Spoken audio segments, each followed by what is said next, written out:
On this episode of Industry Relations, Rob and I discuss the Consumer Federation report and what it really means to become a realtor. Let's go. This is Industry Relations, a podcast that's at the intersection of real estate and technology from an insider's perspective with Rob Hahn and Greg Robertson. Hello, everyone, and welcome to another episode of Industry Relations with Rob and Greg. This is your co-host, the Notorious Rob Hahn, and as always, with me, the fabulous Greg Robertson.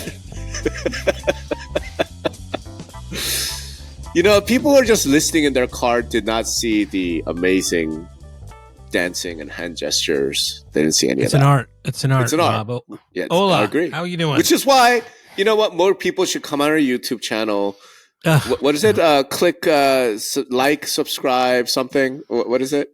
Hit that like button. Pound that like button. Yeah. Hit that. Something. I don't know. Yeah. Subscribe. Ring that bell. Ring that bell. Yeah. So you're notified, all that jazz. Oh, good Lord. I don't know. I looked at the last one and I'd been in the sun and I was kind of patchy there. So I got a face for radio. So don't listen to Rob.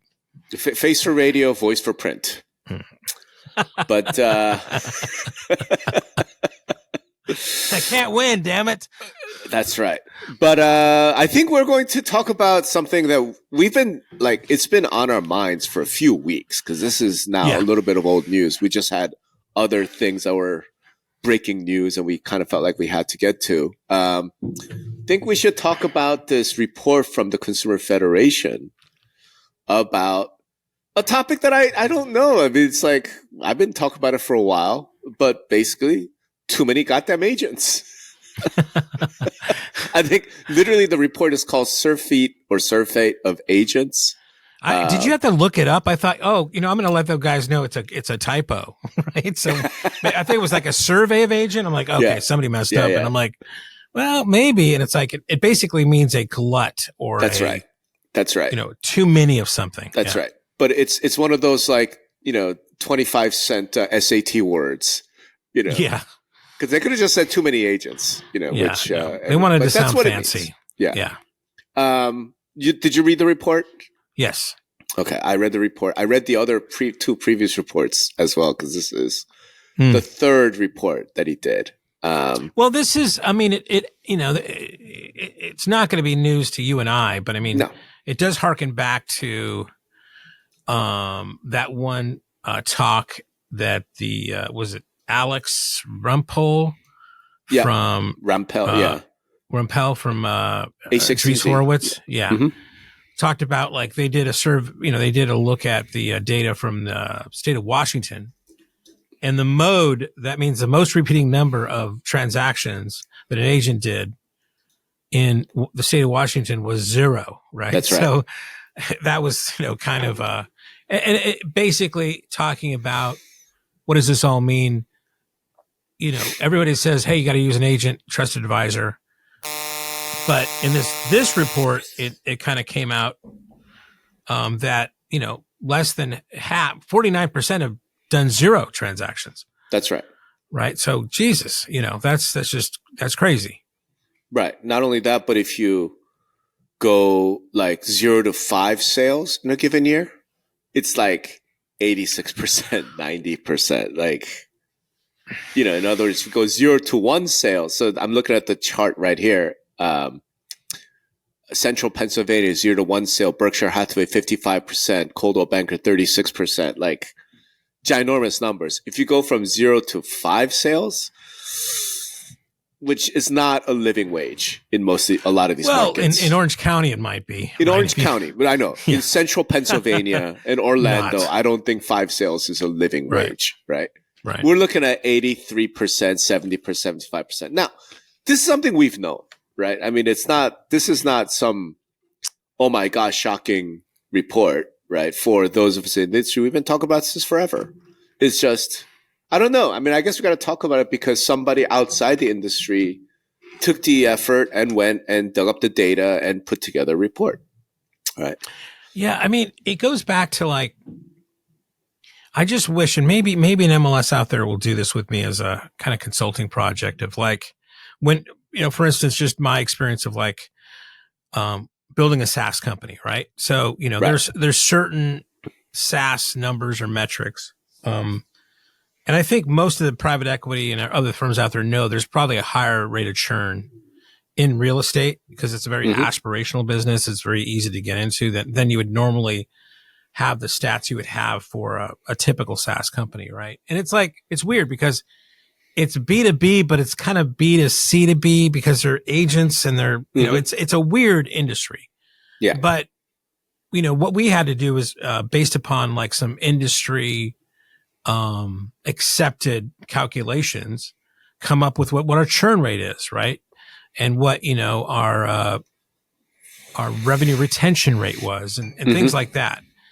And I'd really like to do that with, you know, take those numbers and apply it to an MLS organization as if they were a SaaS company being valued for whatever, right? Sure. Because what that I think would also give us is a baseline because, you know, we hear about all these other vendors that are like, oh, your adoption isn't as good.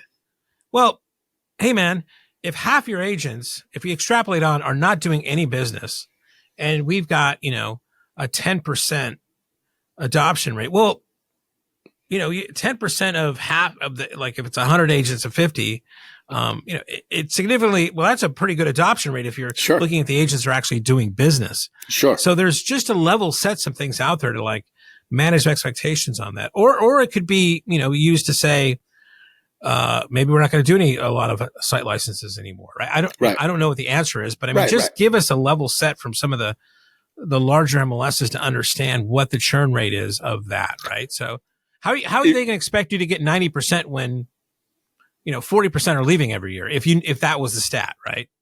Hey man, if you could get MLSs to cough up that data, that would be a first. Right? I mean, no, it's well, even NAR in association or something, just to like, you know, I've read before like 80% fail within the first 5 years. I cannot find any reference to that in any. I mean, I've read that was in an NAR study. I looked at that study that there was no way that stat was in there. There's all these little platitudes out there, but none of them I can really source. But here's the thing. I'm just going to point out a couple things, right? Number one, do you remember when the MLS is sued? Was it what was that Google back company? Homelight? I think it was Homelight. Right, where Homelight went into the MLS and started pulling all this performance data and started publishing agent performance. Yeah. I think that was Homelight, right? Yeah. And a bunch of MLSs. Redfin tried to do that too, right? At some point that they went back and forth on it. Yeah. Like they sued them. It's like, you can't do this is a violation of your data license or whatever, right? HAR, when they did the whole review thing, do you remember that? That was like the first time I saw Bob Hale, like, seriously take flag, you know, from his own people. So yeah, I mean, it's just every time we get some of these stats, the study has to use data from outside the MLS, outside the industry. NAR does a member survey, right? And they publish results and they talk about how many transactions. Here's the thing. It's a survey that's self-reported, right? Right. It's not like, interesting. It's not like NAR is going to say, well, we're going to pull all the MLS records and actually calculate. We're not going to rely on you telling us how many transactions you did last year. I will say, I think it's Austin that makes some of that information available, not on the churn rate, but like agents who haven't done transactions, agents who have 1 and 2 transactions. I know I think Emily over there does a good job with, they're the only ones I can think of because she's actually spoke about that. And yeah. I mean, she's actually talked about it publicly on stage but not like real, like in, you know, SaaS standard churn rate statistics, more of like number of transactions per. But so kind of, I'm just saying, like, number one, let's face it, this is a number, this is a statistic that so far the industry has wanted to keep super duper secret. Yeah, I don't, sure, you know, maybe, right? Maybe, sure. Let's put it, if you said, hey, I'm going to write a report on agent performance MLS, please send me a data feed. Please send me a download of all of your transactions. I'm willing to bet money that you'll get 0 responses. Yeah. But I mean, let's say it's a consulting project where, you know, somebody goes in and says, okay, let's take a look at your data. just for internal use, right? Let me get a handle, because that data is going to then give me something to reference, right? When But I'm talking you don't about need it, that then, right?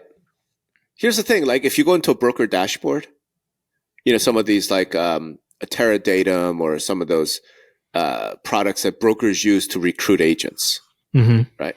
It actually has all agents, all brokers. It has productivity numbers. Okay. Right. I don't think but it doesn't have I think, again, I'm talking about strictly membership, Sure. member of the MLS, right? So that's tracking transactions. I'm talking about like how many agents leave the business every year. Oh, sure. Yeah. Right. That you would be able to get that by basically comparing membership rosters year to year. Well, yeah, but like I think the broker metrics and things like that, they're not like capturing 5 years of data or something. They've captured it.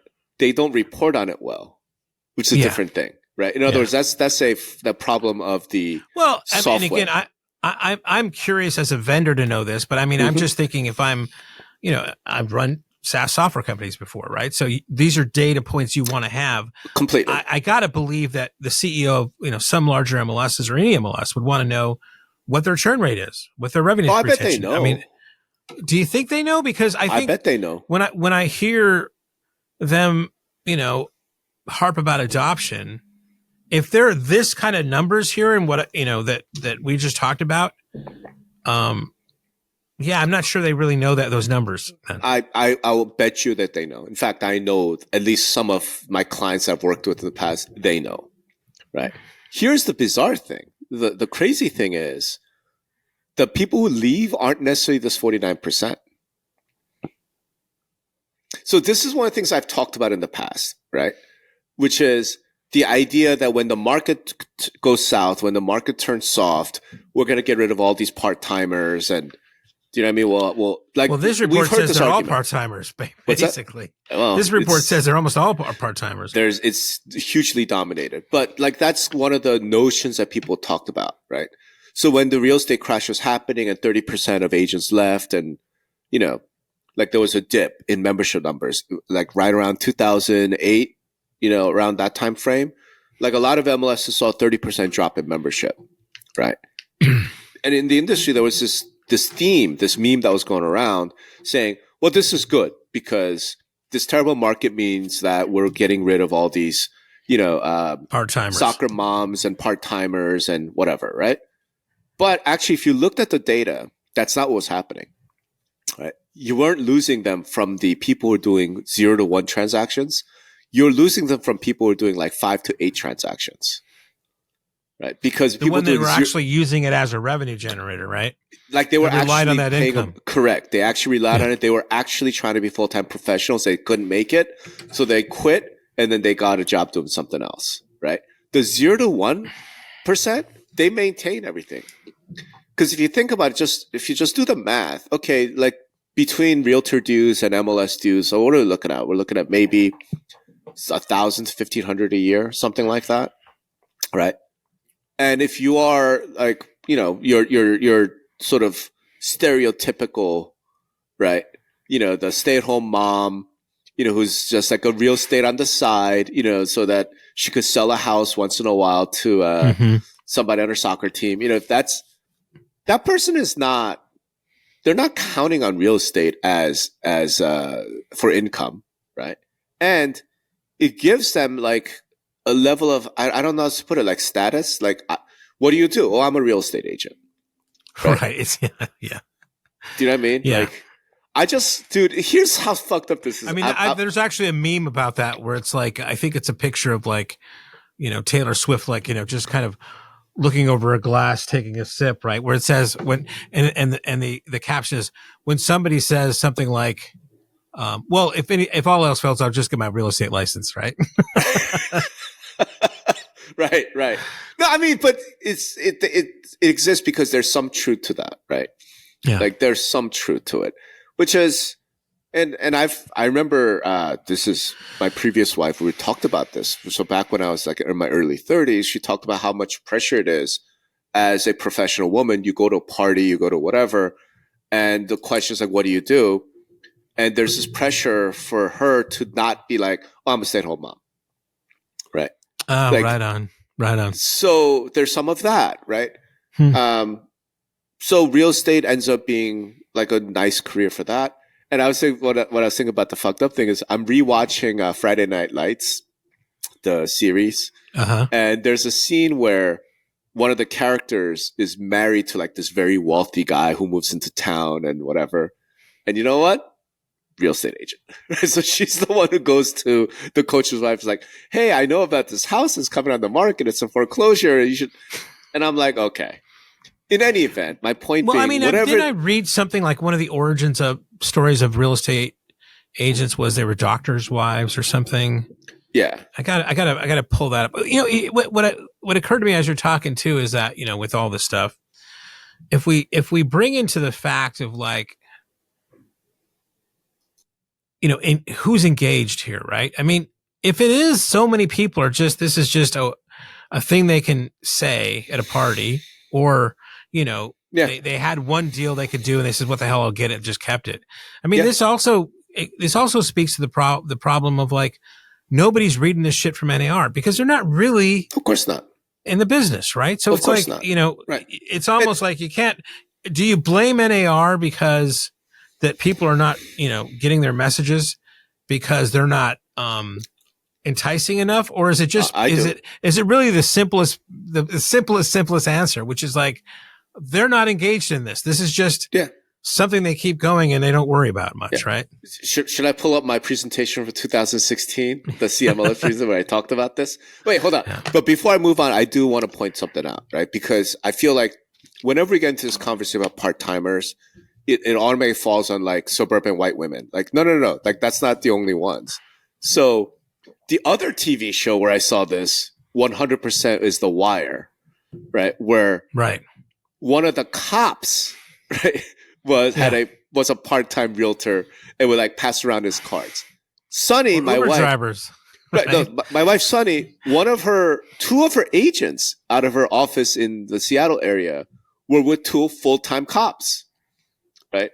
And they would have a business, so they would sell or, you know, help do real estate for other guys in the department. So this is not a male, female. This is not that. It's that a lot of these people have other things going on. They're not counting on real estate as as a way to pay their mortgage. Yeah. I had my dad's best friend growing up was in the, you know, the reserves.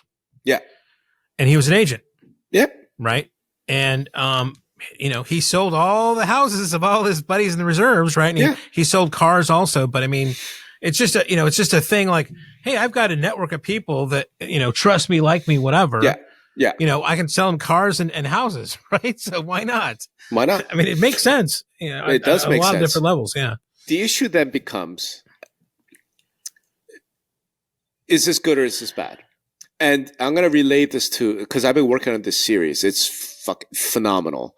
Some work that I've been doing, looking at the writings and the works of William North, the former general counsel of NAR, who talked a lot about some of these things. I already wrote one post about it, about the code of ethics, how he called it like the gift of vision. I'm working on another one looking at, you know, his work on agency.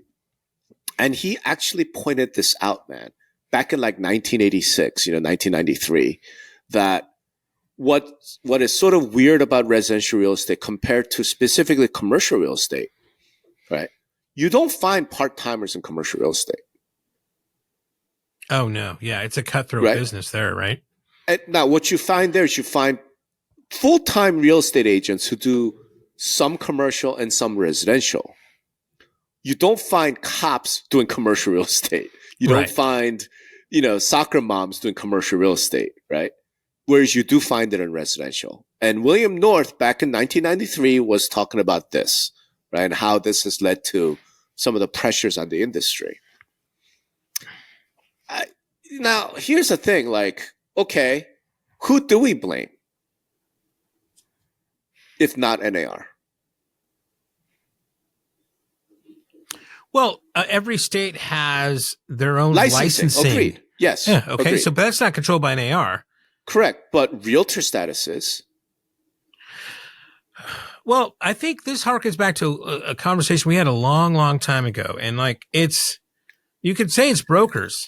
And the report says this, right? Some have like Remax, I think is the one they mentioned that, they've been very successful recruiting, but what they recruit are agents that have been trained at other places that show promise. Hey, come over here. Our splits we have a different setup here. Yep. It could be 100% or whatever. And they have a revenue model to do that. Yeah. Some brokers don't give a shit. It's just like, is there put a mirror to their mouth if they got a breath. Right.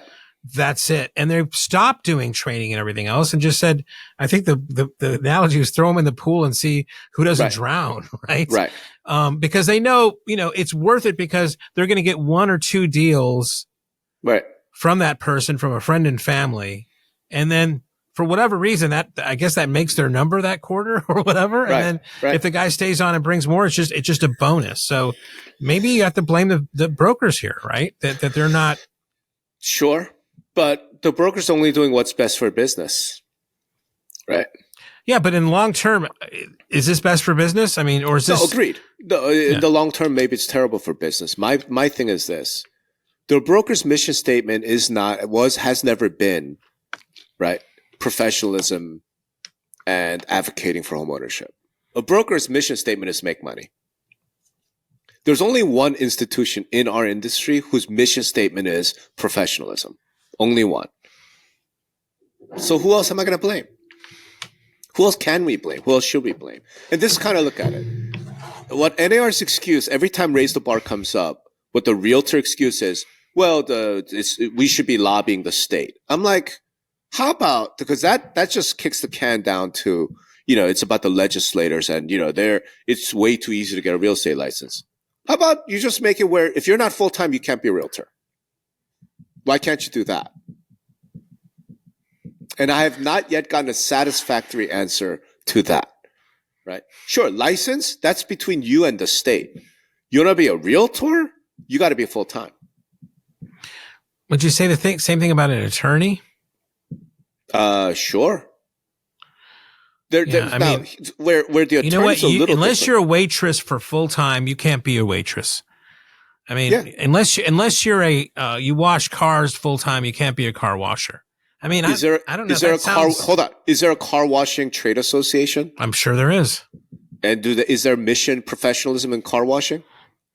I mean, that's what most associations kind of want to bring, right? I don't know the answer, right? I don't know the answer. But if it's a trade association and its mission is professionalism, and you know who does this actually? Because you brought up car washing or whatever. Unions actually do this. You can't join the electricians union if you're a part-time electrician. You see what I'm saying? Well, I mean, yes and no. I mean, you're essentially part-time because the way unions are set up, it's like, it's all about, how long you've been with them. So all the old guys get all the work and you could be sitting on the docks for, months on end until something comes up, right? I mean, granted, but I'm saying maybe I'm wrong. Somebody correct me if I'm wrong. What I remember out of like New York back in the 90s is you can't join the International Brotherhood of Electrical Workers if your identity is I'm a full-time electrical worker. I just don't have a gig right now. There's a difference between I'm a full-time electrical worker and I don't have a gig versus I'm a cop and I do some electrical work on the side. Like they're not going to accept you, right? Yeah. I think you'd probably check that. I mean, I would imagine you can't. If there's no work available, who's going to begrudge somebody like being an Uber driver? Can side, I join the electrical union if I am part-time? Let's see. You can be an apprentice. No, I mean, I think the question is, can I have a part-time job and belong to the electrical union? I mean, that's the question. Well, let's see. Part-time work as a German. I am an apprentice. Was curious if any of the part-time work, 16 to 24 hours a week, is an option down the road. Let's see. other than short calls listed at the hall, I've only seen really old guys do this. Yada, yada, yada. Yeah. Yeah. Look, basically, the trade unions will not accept you as a member if you are not doing that work full time. Well, I mean, you can be an apprentice and learn to be that. Yeah, but you're saying, I think maybe it is a factor. How much of a factor it is, I don't know. But, you could be a derelict and be a full-time realtor too, right? I mean, it does. You're just saying this. You're casting a wide net here to say the reason why we don't have these high professional standards is because you're only part-time. You're not full-time. And I would say there's probably a lot of full-time agents that are fucking assholes. No, that's not what I'm saying. I'm saying the issue is the realtors, whenever this changed, and I think roughly it was when RE/MAX came around the 70s, right? Whenever this changed, I think NAR should have taken the stance of you can be an apprentice realtor, you can be a journeyman realtor, you can if the state gives you a license, you can join the MLS, okay? But here's the deal: you can't be a realtor, right? If you're not full time. And how do you manage that? Is there a master time clock you check into at NAR? Do you have some other job? Do you have a different source of income? Is your primary income from real estate, right? Are you paying your mortgage with real estate? That sounds like a job, right? So the thing is, what everybody talks about that they love about this industry, it's 1099. You can work your own hours. Absolutely. You can choose to do what you want to do. Yes. So you can do all those things. Right. So you're just saying you can't make any other income besides this. No. I'm saying you can do all those things. Just don't call yourself a realtor. Right. You just can't be a realtor. Right. Yeah. Now, keep in mind, until 1978, 76, only broker owners could be realtors. Sales agents could not actually be realtors. They were like associates or something, right? Affiliates. I can't remember what the exact term is. Somebody listening probably knows, right? But NAR changed the rule so that individual agents could then become realtors. Until that point, in order to be a realtor, you had to be a brokerage owner. Right. So the number of realtors was like 200,000. Right? And then after that change, you see the number of members like spike straight up. You know what I'm saying? I mean, because they could they realize that, hey, if I bill all these guys, I mean, it's going to be more revenue. Bingo. And I'm saying that's the sin. And NAR as a trade association, at that point, as a nonprofit trade association, should say, hey, man, it's not about the dues money. It's not about the dollars. It's about professionalism. We cannot allow this to happen. We're going to keep it where only the broker owners are realtors, or at a minimum, fine, we're going to allow individuals to become realtor members, but they have to be full-time. Yeah, I feel like, we always go back to some of these same themes, but like, there is a strategy where the more money you have, the better you can effectively change or keep your influence in Washington. So there could have been a strategic conversation to say, listen, we're not getting what we need done in Washington. We need no more money. How are we going to do that? Sure. Well, we could open up to agents and just not brokers, and that would quintuple our freaking war chest. Sure. Done. Right. Sure. Done. Sure. And that may have been, there's trade-offs in any decisions like that, right? So maybe one of the trade-offs is what we're talking about now, but the other positive things is they got in more influence on Washington, which makes things better for everybody. I mean, it's, you never know these things. But hey, just extend that and just put a realtor in every home. Why require a license? Well, you want the dues money, right? So. Right. Hey, if that's all it is, if it's just dues money, it's for influence in Washington. Just make sure there's a realtor in every home, right? The minute you buy your home, you get a realtor membership with it. You have to wrap it into the mortgage, right? You'll have billions of dollars and you have enormous influence, right? I mean, fine. Here's the funny thing. That would be the title industry. So we're not talking about that here. Yeah, I know, right? But here's the funny thing. when was this? There was an active discussion at NAR leadership levels to talking about, can we offer consumer membership to realtors for exactly the reason mentioned?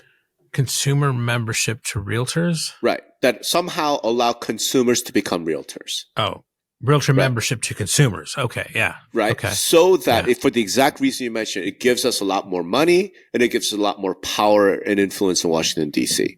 Right.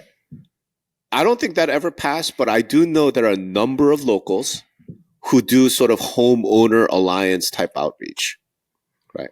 Trying to do exactly sort of that sort of thing. Now, here's the thing. I'm saying if you want to do a homeowner alliance for the purpose of political power, I actually don't have a real issue with that, right? Because that doesn't impact professionalism. The issue is what we have today, what we're talking about is the CFA report that everybody listening to this program 100% understands there are too many goddamn agents.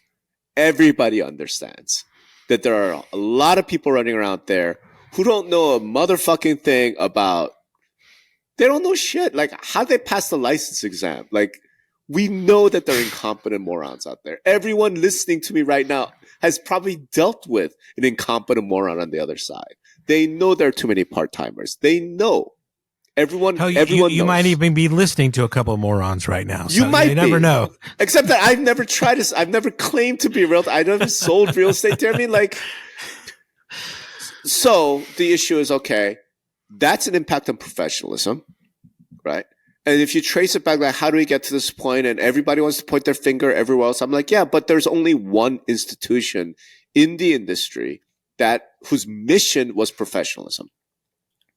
And if the argument is we sacrificed that for political power, okay, then that's the trade-off we made.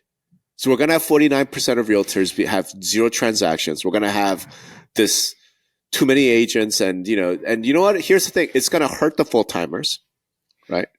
Because these part-timers, are going to take market share. And I wrote a long post about that, showing that actually some of the things that NAR has done to increase membership has probably reduced the full-time working realtors' income by 300%, right? Like, large numbers, but that's the trade-off, right? So hopefully the agent who should be making $300,000 a year but is only making $100 should feel better about the fact that there's a lot more political power in Washington, D.C. I don't think that's a trade-off that agent would have made. I don't, right? I don't. So when you look at all of it, I'm saying, okay, so then where do we sort of place the blame? And I'm not saying place the blame just for this purpose of kicking somebody.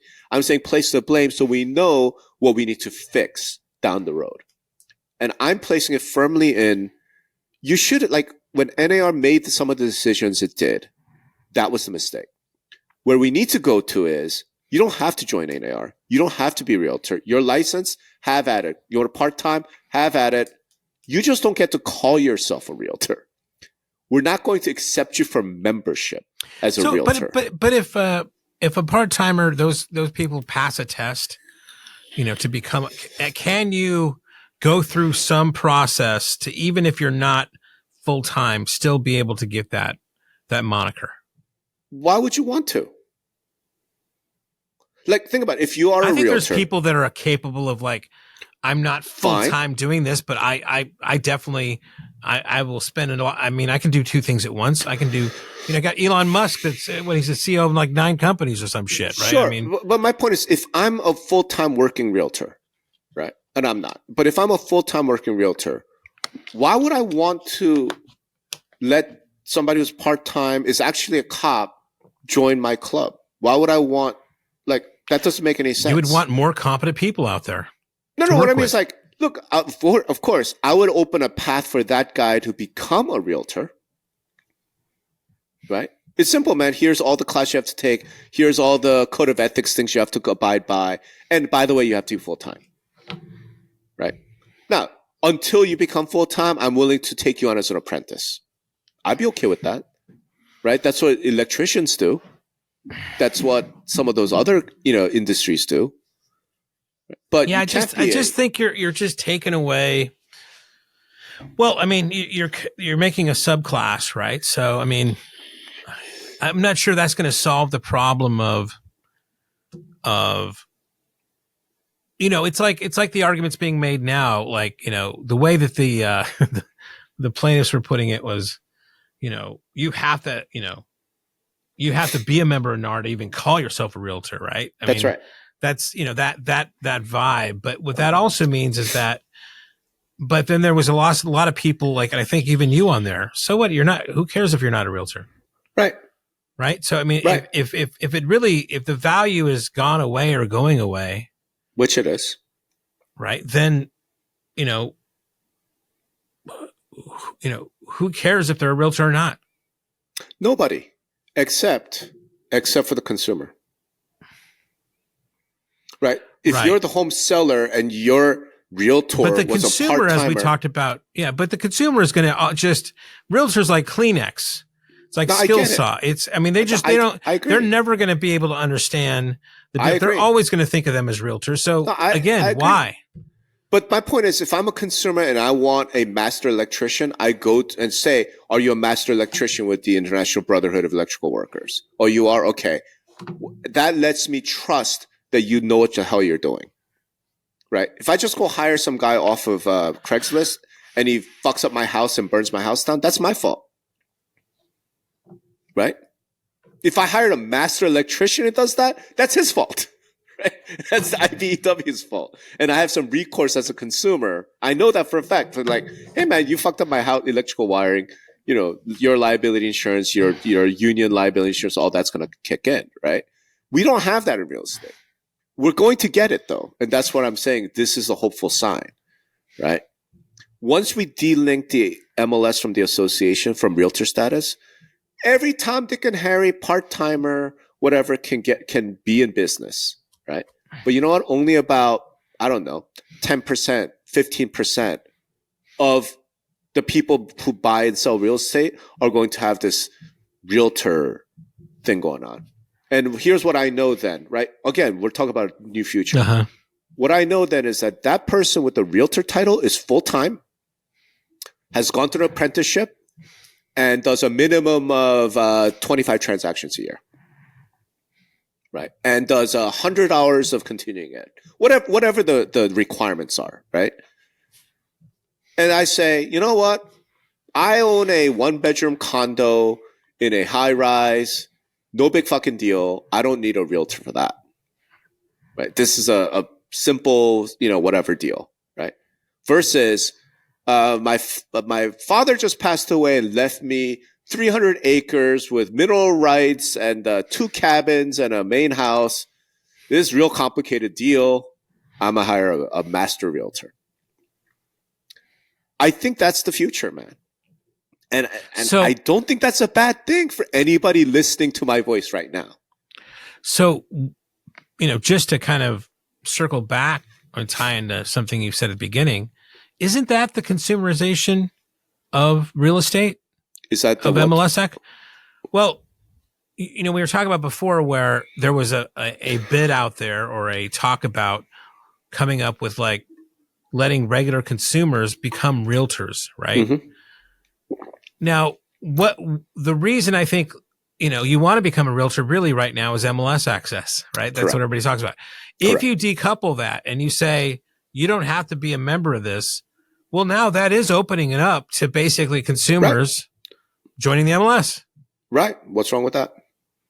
Well, it's a lot more dues. That's for damn sure. Maybe. Right. But when you delink it, my point is what I'm trying to do is when you delink it, any Tom, Dick, or Harry can come off the street and join the MLS. Sure. They don't have to call themselves a realtor. They don't give a shit Correct. what colors. Correct. They just want Correct. MLS access. So. That's right. That's right. Yeah, I mean, that's an unintended consequence there. I don't know if that's a I don't think it's an unintended consequence. I'm saying that's just a consequence, intended or otherwise. My point is the intended consequence is that only the professional, whatever, elite few will actually have the brand of realtor. This is something I've been trying to do my entire career, right? As a association MLS consultant, right? And people are like, well, it's because you hate NAR. I'm like, no, it's exactly the opposite, right? If anything, NAR hates realtors is what it comes down to. Because if you gave a shit about the full-time working realtor on the street who's actually professional doing 10, 15, 25 transactions a year and is educating himself or herself and doing, you would do your best to somehow protect them, right? That's what I'm saying. So, you know what? And here's the thing. We don't even have to look that far. We don't have to look to lawyers and doctors. Look at commercial real estate and the CCIM designation. Okay. Very few commercial real estate people have the CCIM designation. It takes years of effort and study and cost to get that designation. So why do they do it? Because in some cases, some clients say, I only want to hire CCIM. Not all cases, in some cases. Mm-hmm. Why are we not trying to get that done? So when CFA, Consumer Fed, writes a report, the next report should be a surf feed of agents. Yes, not enough realtors, right? Because here's the thing, NAR can't control what state licensing law is, right? The fact that it's easier to get a real estate license than it is to get a hairdresser's license, that's not something that NAR can control. That's not something the industry controls. That's legislators, it's politicians. Sure, you can go and lobby them to make it a little bit more difficult, but that's still their fucking choice, right? Yeah. You know what is not their choice? You know what is within our control? Who gets to call themselves a realtor? Right. Yeah. I mean, I think there's some, I understand what you're saying. I do think there's some unintended consequences that you have to think about that. But as far as like if I put on my marketing hat on, right? If NAR wants to like go and repair the damage that maybe, and I would probably argue right now, most people don't know. This is all palace intrigue stuff. And most consumers don't know what the hell is going on with. They heard somewhere the commissions are going down, but they don't understand this level. But, let's say that it gets it just start, it seems to like not lose any, momentum here with the way things are happening at NAR now. It's a campaign. It's a campaign that says, you know what, we took a good hard look at ourselves, and you know what, we're saying right now today, half our membership is not going to cannot call themselves a realtor. We want to make realtor mean something. Yeah. And we're dedicated ourselves to make being a realtor meaning something today. Yeah. And here's what we're doing. Right. I do like that messaging.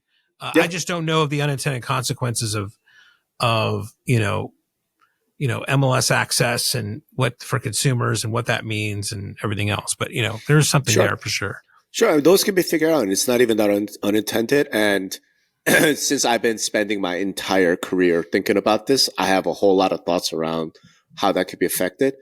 Here's the quote unintended consequence, or what the reason why it hasn't happened is obviously you would lose a lot of dues dollars. Right. That's not unintended. That's like a foreseeable consequence. You could collect dues, but you'd be collecting dues as an associate, not a realtor. Right. You could be a member of NAR, but you don't have that designation. Just like, I mean, how many designations does NAR have? It's like, all the fucking words, the alphabet soup that people put out for their names now. But here's what's going to happen, man. We're going to find out this year. Okay. Because the MLS and the Realtor Association will be delinked. It's just a matter of time. Right. So the minute that somebody could get the MLS without being a realtor, we'll see how many people remain. I'm willing to bet money that it's about 30%. Maybe less, right? In fact, I think I have a steak dinner bet with you already. We have a steak dinner bet. You're going to lose that. I think it's going to be 15 to 30% at most, right? And I'm saying that's a good thing. That's a good thing. Because what it means is only 15% of people out there buying and selling houses will be able to call themselves a realtor. So as a consumer, if I want the highest level of professionalism, the highest level of competence, I should be able to say, you know what? That guy, that gal is a realtor. They can't do that today. Right? No, I get that. Let me go back to like, can a MLS, let's say you delink the association part. Yeah. But an MLS can say you have to have a real estate license. Sure. You can say whatever you want. It's a private organization. Well, I think we talked about the last podcast, but, and you said you couldn't, but, no, I get that. All right. That's cool. Yeah. So you could say, hey, you're a licensee, welcome. Right. But I'm just I mean, is there a barrier to entry where Johnny off the street just could go, I want to join the MLS? I mean, right? I don't know. I mean, that's a separate question almost, right? Right. But I mean, you're saying intended consequences. I don't know if it's such a good thing for the industry if everybody can join the MLS. Anybody could join the MLS. Right? What's the downside? Because you can't represent somebody else if you don't have a license. You can't engage in the practice of real estate if you're not licensed. Well, I guess, it is the last bastion, even though we can see all the listings online, right? Right. And there are some certain tools, if you like a vow feed, if you do a handshake agreement, you can get basically access.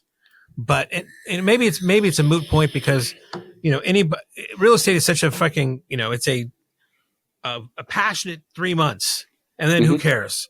Right. And it's like 10 years later, whatever. So maybe it's not that type of thing, but who else would want to get into that business of getting that data? I guess I worry about it. If you're a pool guy, I'm going to join the MLS, and then, and why? They're gonna, well, I can now get the address of everybody has a pool. I'm not sure I see the real downside again, because you can't. No, I don't know if I do either. I'm coming up with this on the fly. Like, is that what would happen there? But I don't think agents would be, you're talking to somebody that says, no, I'm already a member of the MLS. Oh, okay. What do you mean? Well, if they're talking if they have a consumer that's looking to, want to buy or sell their house, right? They says, okay, well, here's my listing agreement, this and that. And like, well, I'm already on the MLS. So really what I need is just this. Right. Right. I mean, what would that be like? I don't know what I've just thought about, Yeah. I don't know what this is. Right. Well, that they're dealing with a client that has access to all the data that they have. Right. If that's your value, you should get out of the business. Right.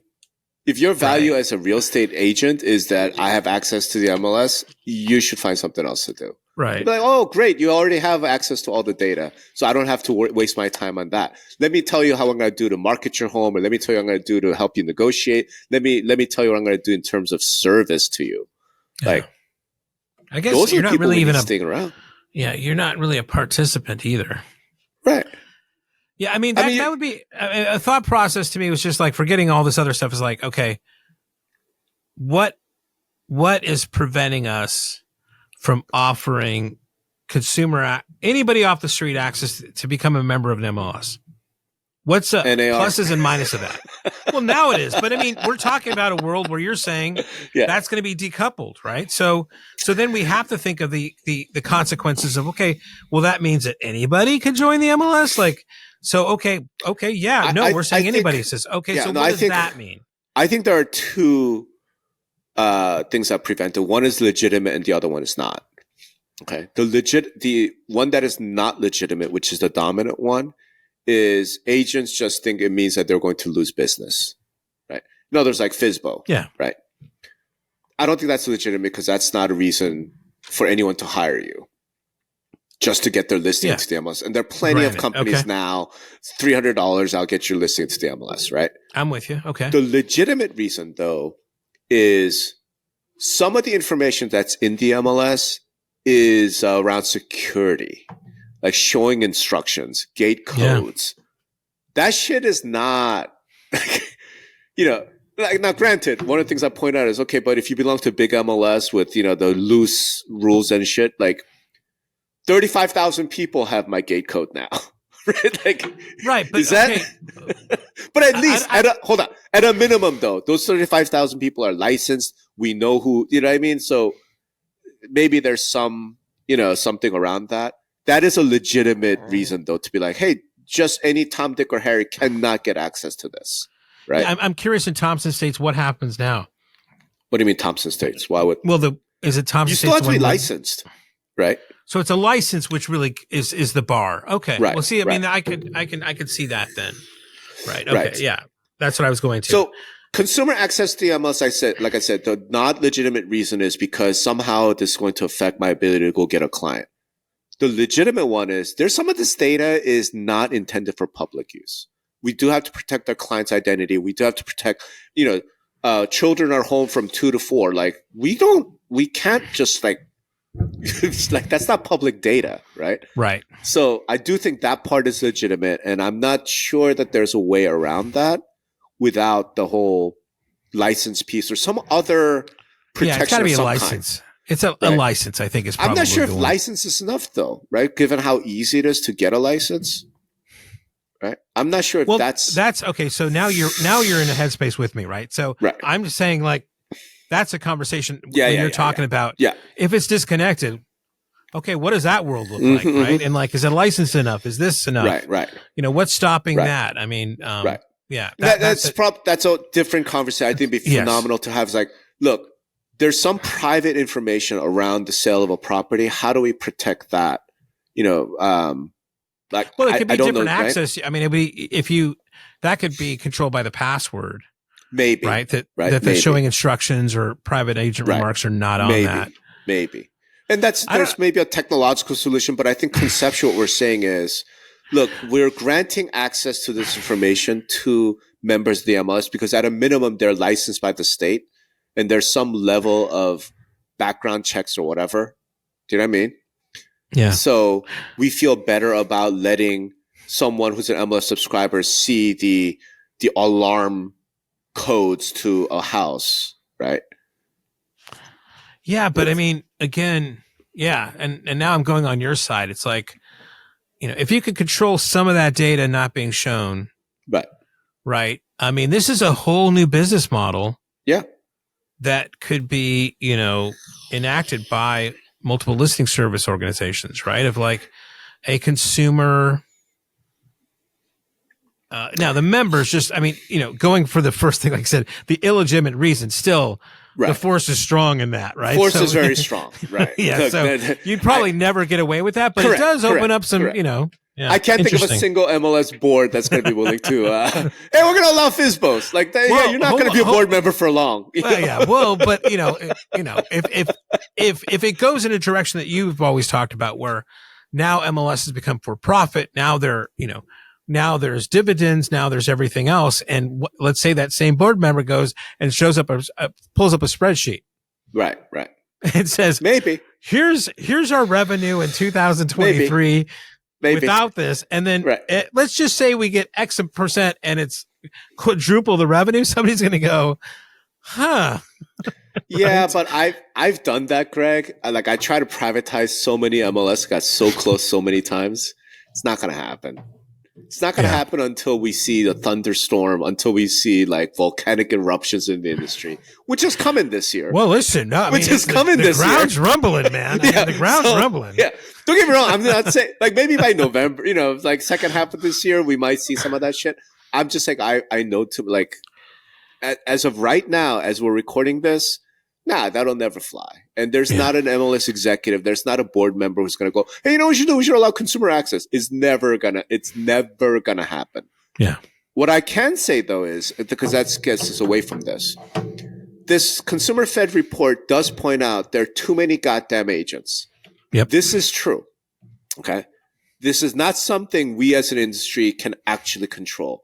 And I'm sorry, the people who want to blame brokerages, I'm like, you're missing the picture here, because brokerages are businesses and their mission is to make money. And if getting a whole bunch of part-timers to give them 1 or 2 deals or pay a desk fee is going to make money for that business, have at it, right? There's only one institutional organization that is not meant to, like, your mission is not to make money. And that's NAR. That's the Realtor Association. So what I'm saying is the fourth report that needs to come out maybe a few years from now is survey of real estate agents, but just enough realtors. Because it turns out only 10% of licensed agents can become a realtor because of these various rules and whatever, right? That's actually what needs to happen. And for that to happen, the current leadership of NAR, of local, of state associates are going to have to do some serious fucking soul searching and make some real big, like big balls, big boy decisions. Because a lot of it's going to involve, we have to get rid of 70, 80, 90% of our staff. Because our budget's going to go from 70, like we're going to lose 70, 80, 90% of the money. Like that's the inevitable consequence. They could do it and increase dues at the same time. Possibly. Possibly. Yeah, but you're right. I mean, you can join the Army, but you're not a Ranger. Right. Right. Like that's just how it is. Right. And until our current leadership or the future leadership, they have to understand this. Right. We can't have this giant $300 million a year association and still have realtor membership be, only for the few. It just can't happen. Right. And that's going to be the big thing for that side of the industry to have to wrestle with the rest of this year. Right. That's all. That's all. Whew, Jesus, how do we get here? Yeah. We should have just gossiped instead, right? Did we talk about the? Yeah, we should. Let's just wrap. End. Thanks everybody for listening. Thanks everybody. Listen, content is everything. Two Brothers Creative makes it look easy. Right now, business owners really only have two options. The first option is hire a big firm. Now, this big firm's going to come in, make you think that they invented all the algorithms, and start charging you thousands of dollars every month. You don't want to do that. Second option is to do it yourself.